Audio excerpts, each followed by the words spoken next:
نماز جمعہ سے قبل مولانا سید علی عباس صاحب طباطبائی مولانا سید قلب عابد صاحب کے زمانے سے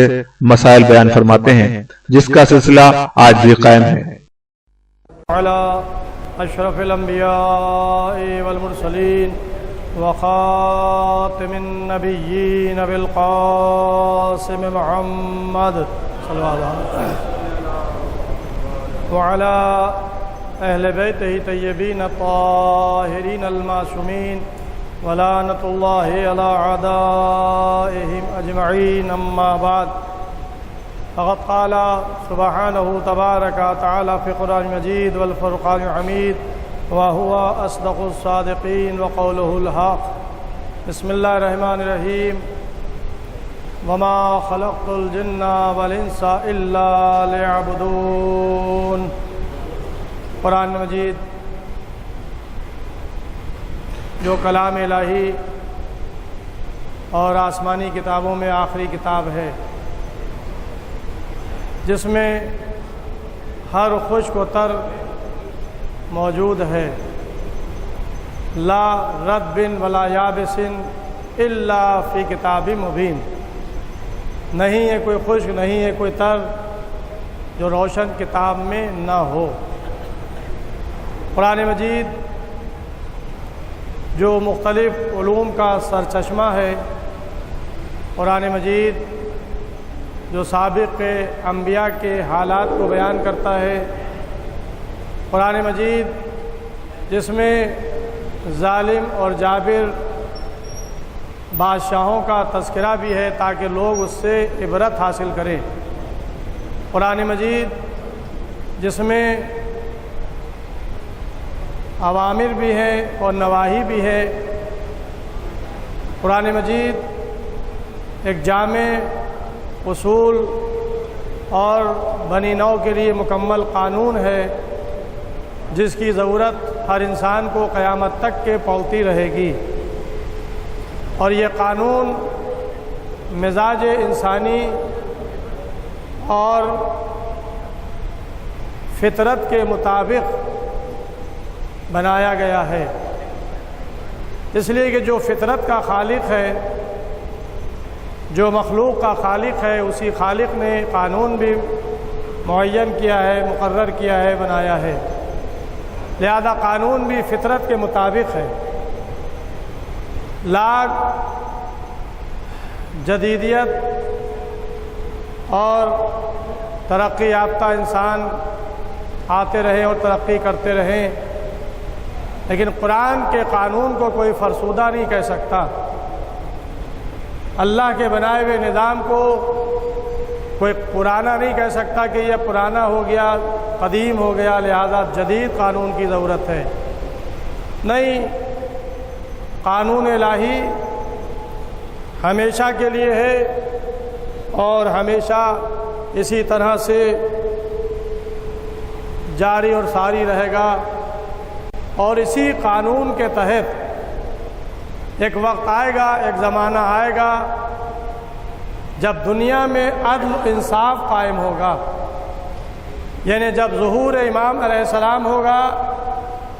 تو ظہور امام علیہ السلام کے بعد کوئی نیا قانون، کوئی ماڈرن قانون پیش نہیں کیا جائے گا،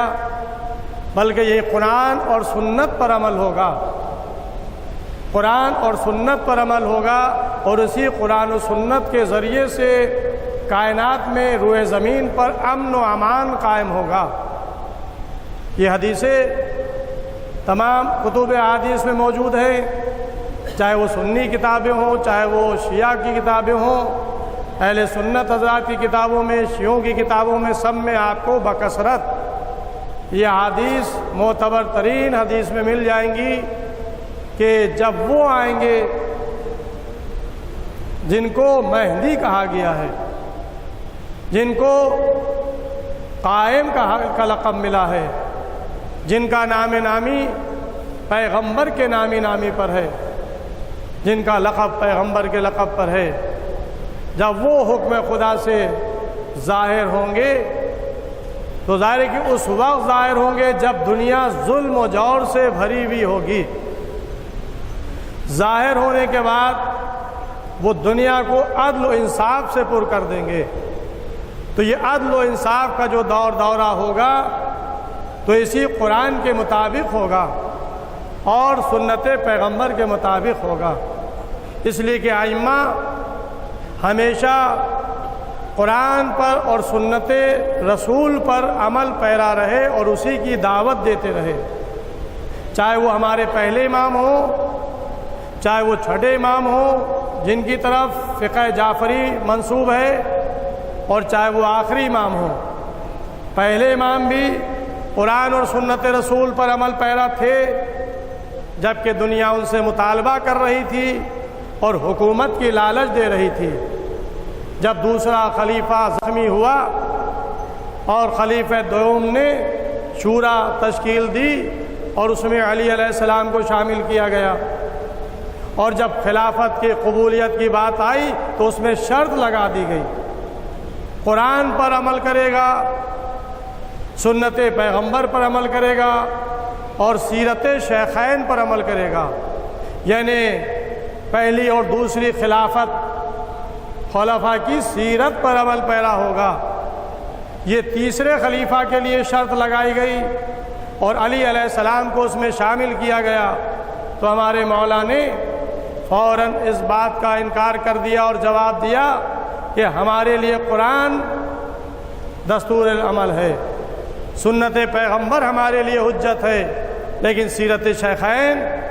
یہ ہمارے لیے حجت نہیں ہے۔ اور اس موقع پر بھی علی کو خلافت سے، ظاہری خلافت سے محروم رہنا پڑا، اور تیسرے خلیفہ عثمان ابن عفان مقرر ہو گئے،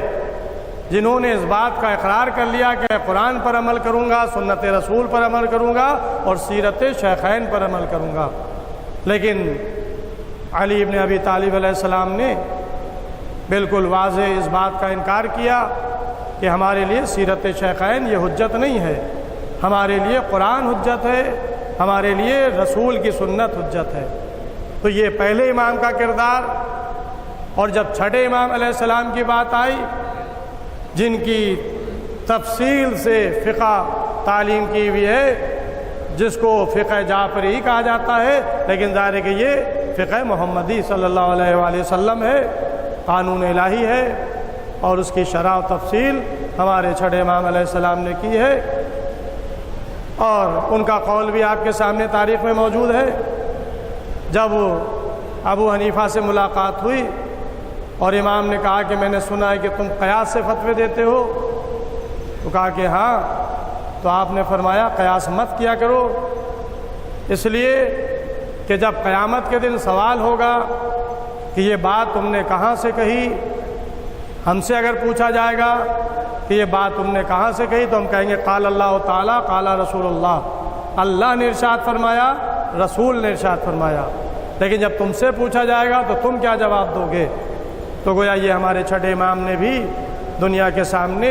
اس فارمولے کو، اس بات کو رکھ دیا کہ ہم جو کہتے ہیں، ہم جو کرتے ہیں، یا وہ قرآن کی روشنی میں ہوتا ہے یا سنت پیغمبر کی روشنی میں۔ اسی طرح سے جب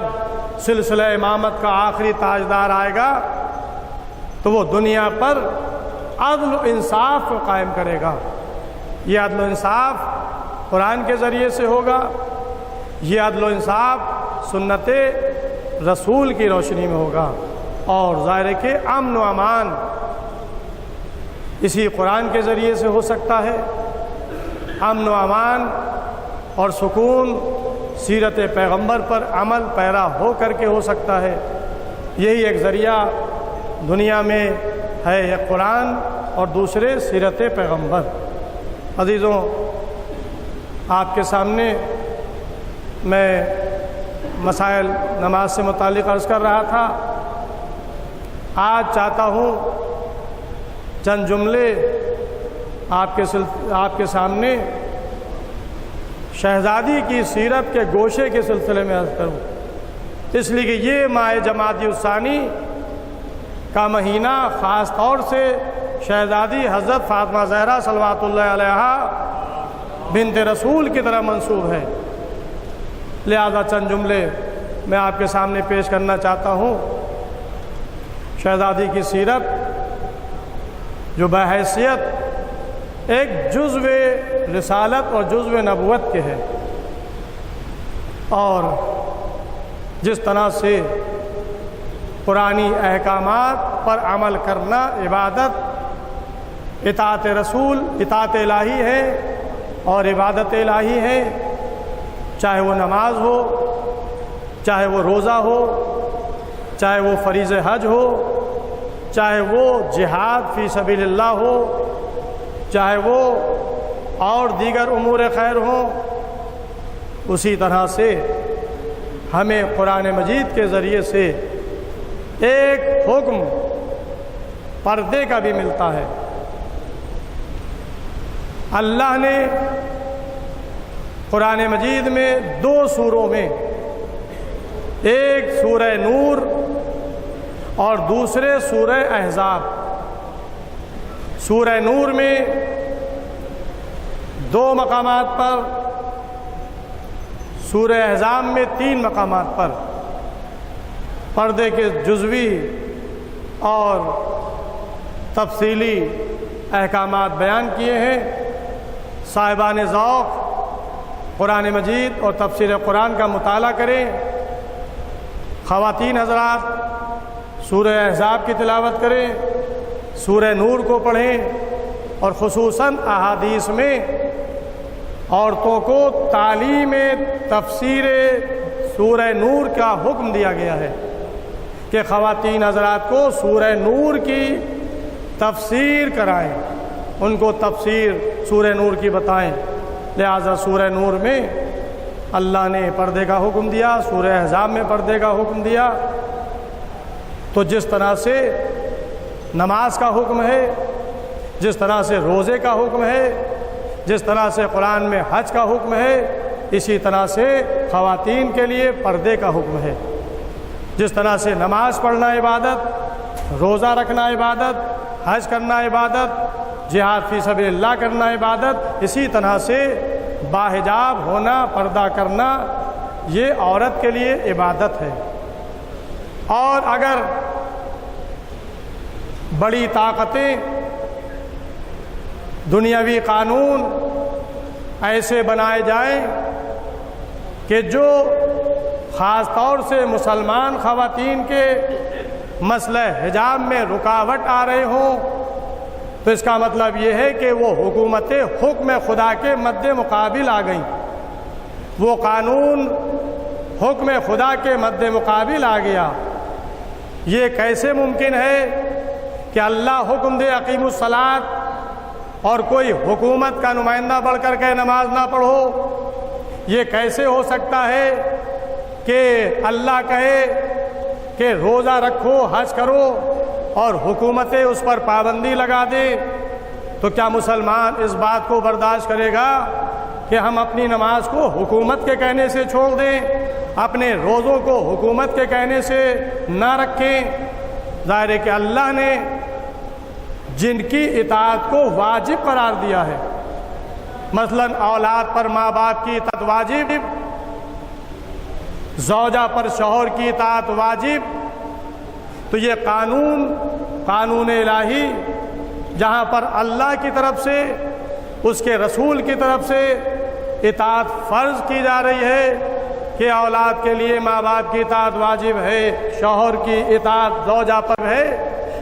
وہاں پر بھی اسلام اس بات کی اجازت نہیں دیتا کہ اگر شوہر کا کوئی ایسا حکم ہو جو حکم خدا حکم رسول سے ٹکرا رہا ہو تو عورت پر اطاعت شوہر کی واجب نہیں ہوگی۔ شریعت اسلامی اس بات کی اجازت نہیں دیتی